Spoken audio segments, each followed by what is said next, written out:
Boa noite. Estamos aqui em mais uma apresentação de um artigo completo no 7º CENID, Seminário Internacional de Cultura Digital, e hoje estamos aqui apresentando um trabalho de Emanuele Krever, da Universidade Federal Fronteira Sul, campus Cerro Largo.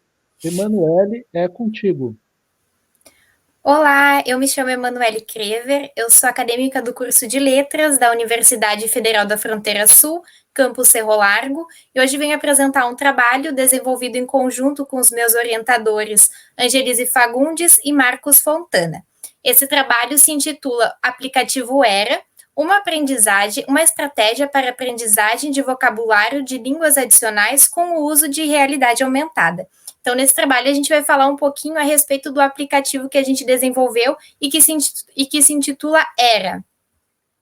Bom, antes da gente ir para o trabalho em si, gostaria de centrar alguns pontos centrais deste trabalho que nós vamos discutir ao longo da apresentação. O primeiro deles é que nós vamos tratar a respeito do enriquecimento de vocabulário em língua adicional. Então, nós vamos estar pensando o que as pessoas fazem quando elas precisam aprender novos vocabulários, quando elas precisam aprender novas palavras em uma língua adicional, em uma língua estrangeira. Como o nosso curso é do curso de espanhol, nós vamos estar frisando o espanhol aqui, mas tudo que for falado vale tanto para o espanhol como para o inglês, francês, qualquer língua que for estudada. O LEFA, então, ele vai se deter dizendo que a língua ela não é só léxico, mas que o léxico é o elemento que melhor a caracteriza e a distingue das outras. Então, a partir dessa fala do LEFA, a gente consegue ver a importância do léxico quando a gente aprende uma nova língua adicional. Então, a importância do vocabulário, das palavras, quando a gente aprende uma nova língua. A partir disso, a gente vai ver, então, quais são as estratégias, o que as pessoas fazem para enriquecer o seu vocabulário. Elas assistem filmes, elas leem, o que elas fazem? Depois nós vamos nos deter aos recursos visuais, a estratégia dos recursos visuais para aprendizagem de léxico, e por fim nós vamos estar relacionando o nosso aplicativo, né, à tecnologia de realidade aumentada. Bom, então quando a gente pensa em estratégias de ensino e aprendizagem para aprender novas palavras em línguas adicionais, é importante a gente ter em mente que não existe uma maneira específica de ocorrer. Então, eu posso aprender lendo, outra pessoa pode aprender escutando, outra pessoa pode aprender novas palavras assistindo a um filme em língua espanhola, em língua estrangeira. Então, existem inúmeras formas de aprender. Ou, neste momento, eu aprendi lendo um livro, depois eu aprendi através da escuta e repetição. Então, as pessoas, elas também possuem momentos em que, ora, elas aprendem melhor de uma forma, ora, aprendem melhor de outra. Então, é bem importante a gente ter claro que não existe uma melhor e uma pior forma de aprender, não existe uma certa e uma errada, todas são válidas. As atividades para aprendizagem de palavras numa língua adicional, elas se caracterizam, elas se definem em 3 seções. A primeira delas é a apresentação, que em um contexto de ensino e aprendizagem, o professor faz a apresentação dessas palavras, seja por meio de objetos, por meio de mímica, através de listas de palavras da mesma categoria, explicações, sinônimos. Então, essa é a categoria da apresentação, quando o professor faz uma apresentação daquelas palavras. A outra categoria é a categoria da técnica de descoberta. Nessa técnica de descoberta, é quando o aluno ele descobre as palavras. Aí estão as combinações da palavra com as gravuras, em que há uma descoberta, os mapas semânticos, o uso do contexto. Então, às vezes, o aluno está lendo um texto e ele não sabe muito bem o sentido de determinada palavra, mas ele consegue atribuir algum sentido a partir do contexto. O uso dos sufixos dos prefixos. Então, verificar o significado daquela palavra a partir da constituição dela.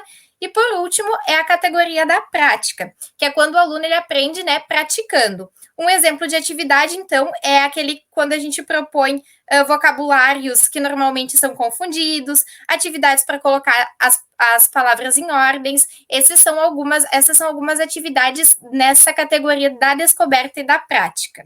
Para a gente entender melhor, o Paiva ele vai trazer algumas dessas estratégias, o que as pessoas fazem para aprender novas palavras. Então, lista de vocabulário. Então, quando a gente faz aquelas listinhas e colocamos a tradução do lado, os sinônimos e os antônimos, quando colocamos definição, Os mapas conceituais, a escuta e a repetição também são formas de estar aprendendo, de estar gravando, e no momento que a gente precisa usar, a gente saiba utilizar também a palavra. A gradação de sentido e o estudo da composição das palavras a partir dos prefixos e dos sufixos. Então, é a gente pensar como aquela palavra ela é composta. Ela vem de qual palavra? A palavra pedreira vem de pedra. Então, é fazer esse estudo, né, verificando o que uma palavra pode significar, sendo que ela vem de outra. E também a utilização das tecnologias, que hoje em dia está bastante forte, né, que é a partir dos jogos digitais, com palavras cruzadas, anagramas, caça-palavras, jogos da memória, forca, entre outros. Por último também, que é a que nos interessa nesse trabalho, a associação, então, dessas palavras em língua adicional que nós não conhecemos a imagens. Bom, a importância dos recursos visuais. Antes da gente ir aos recursos visuais associado à aquisição de novas palavras, aprendizagem de novas palavras em língua adicional, é importante a gente ver qual que é a importância dos recursos visuais dentro de uma sala de aula. Primeiro ponto, a gente precisa pensar que hoje em dia nós estamos em um mundo do imediatismo, em que tudo precisa ser comunicado de uma forma muito rápida e simplificada, e que os recursos visuais, eles possuem essa função. Então, não estou dizendo que é uma coisa boa ou que é uma coisa ruim, que é certa ou que é errada, mas é o que acontece. As pessoas hoje em dia, elas estão muito atrás de uma coisa imediata, de uma coisa rápida e simplificada, e os recursos visuais, eles possuem esse ponto a mais em relação a um texto escrito. Outra coisa que os alunos, fora da sala de aula, eles também praticam muitas atividades relacionadas aos recursos visuais. Então, eles estão em todo momento bombardeados aí pelos recursos, pelas redes sociais, né, no Instagram, estão aí vendo vídeos, estão no TikTok, estão criando vídeos no TikTok, estão criando stickers de WhatsApp, estão criando vídeos, GIFs, então eles se sentem protagonistas quando eles criam as suas animações, então. E esses recursos visuais, eles devem também ser trazidos para dentro da sala de aula. Quando eles são trazidos para dentro da sala de aula, a gente tem que pensar que eles também são textos, né? Nós da área de letras, a gente diz que tudo é texto, né? Tudo que tem uma propriedade interpretativa pode ser um texto. Então, um pôr do sol é um texto, uma placa de trânsito é um texto, né? Essa imagem que está aqui do lado dessa menina é um texto. E quando a gente fala, né, do letramento visual e de textos, a gente tem que pensar, então, nessa questão do letramento visual. Quando a gente associa recurso visual a texto, precisamos pensar no letramento visual. O letramento visual é um conjunto de habilidades que a gente desenvolve para estar interpretando uma imagem, um recurso visual. Né? Não é somente a gente olhar uma imagem e saber dizer o que ela faz, né? Qual o sentido dela. É a gente olhar, saber interpretar, saber questionar, verificar o que não está dito, né? São questões que são importantes trabalhar. Como, por exemplo, nessa imagem aqui do lado. O letramento visual, ele não vai dizer, não, é só uma garotinha de joelhos e lendo. Não, ele vai dizer, é uma garotinha que está lendo, ela está de joelhos, ela está usando azul, mas por que ela está usando azul? O conceito não é menina usar rosa? Então, esses são os conceitos que o letramento visual vai trazer. E nesse ponto é importante a gente pensar que os recursos visuais, eles também podem confundir e distrair no momento da aula. Souza, ele vai afirmar que, assim como ocorre na interpretação verbal, a interpretação da imagem também pressupõe uma relação com a cultura, com o social, com o histórico e com a formação social do sujeito. Então, é aquilo que eu estava falando antes, né? Essa menininha está usando azul e não rosa. É uma questão que está, né, relacionada à ideologia, à cultura, ao social, ao histórico. Então, assim como os textos escritos com palavras, né, os recursos visuais, eles também se caracterizam como textos, eles possuem essas propriedades interpretativas e a gente precisa desenvolver o letramento visual, as habilidades para dar conta desses recursos visuais. Aí, quando a gente parte para os recursos visuais em relação ao ensino e aprendizagem de novas palavras, é importante levar em conta o que diz o Rodrigues, Sadowski e Julie, quando diz que ocorre uma multimodalidade, né? Porque é o visual e mais o verbal. Quando a gente tem lá uma palavra, né, em língua adicional, em língua espanhola, a gente não sabe o que ela significa. Ela está associada a uma imagem, nós temos o visual e o verbal. E isso, dentro da nossa cabeça, vai ocorrer uma dupla codificação, né? Maier, ele vai afirmar ainda, ocorrem duas conexões mentais, né? Das representações pictóricas, que são do visual, né, das imagens, e a verbal, sendo que a seleção e a organização mental dessas duas informações, elas ocorrem de formas separadas. Então, é uma dupla oportunidade de aprendizagem. Agora, quando a gente parte para pensar nos recursos visuais relacionados à realidade aumentada, é importante a gente pensar o que é a realidade aumentada. Como a gente tem aqui nas figuras, ela é uma mistura e uma combinação do real e do virtual, né? Como real, nós temos, por exemplo, os marcadores, que na primeira imagem, então, o tubarão que está aparecendo lá atrás, né, naquela propaganda. Na segunda imagem é o marcador que está ali na mão da pessoa. E como virtual, a gente tem, então, o tubarão, que aparece em 3 dimensões na tela do celular, e a motocicleta, que aparece ali também na tela do celular em 3 dimensões. Então, é uma mistura, né, e uma combinação entre esses dois. É uma realidade nova, uma realidade sendo aumentada em um espaço virtual. Quando a gente fala da realidade aumentada no espaço da educação, no geral, é importante considerar o que diz Osuna e Pérez.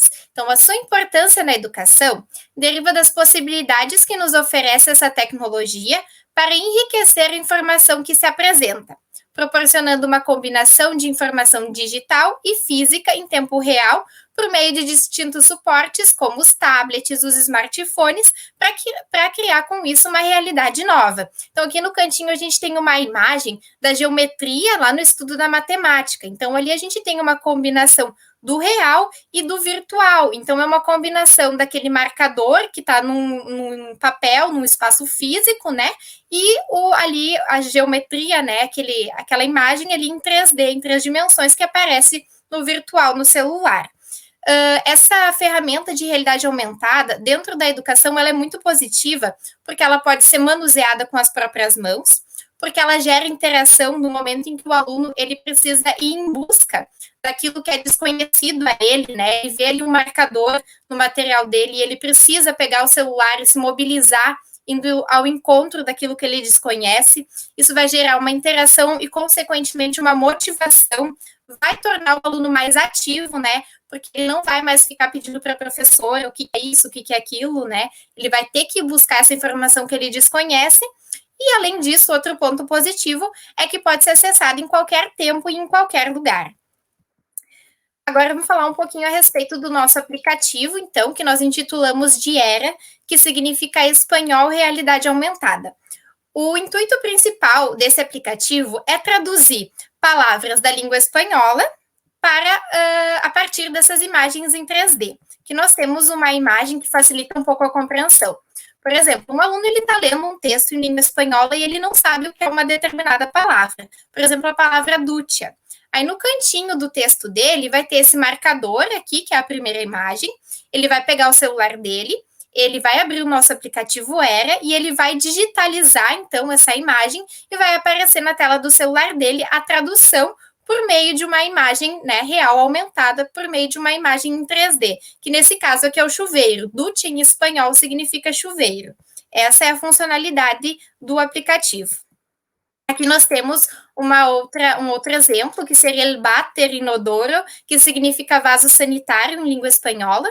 E esse foi um aplicativo piloto, então é o nosso primeiro aplicativo, e ele foi desenvolvido para algumas palavras, exatamente porque nós queríamos ver como é que ele ia funcionar, né? Então, desenvolvemos apenas para algumas palavras. E, nesse sentido, também é importante dizer que não são todas as palavras que vão ser correspondidas com realidade aumentada nesse aplicativo. A gente sabe que os substantivos concretos, né, eles são mais passíveis de estarem sendo representados, como, por exemplo, outras palavras não tem como a gente colocar em realidade aumentada, em imagens, né? Digamos, a palavra saudade, né?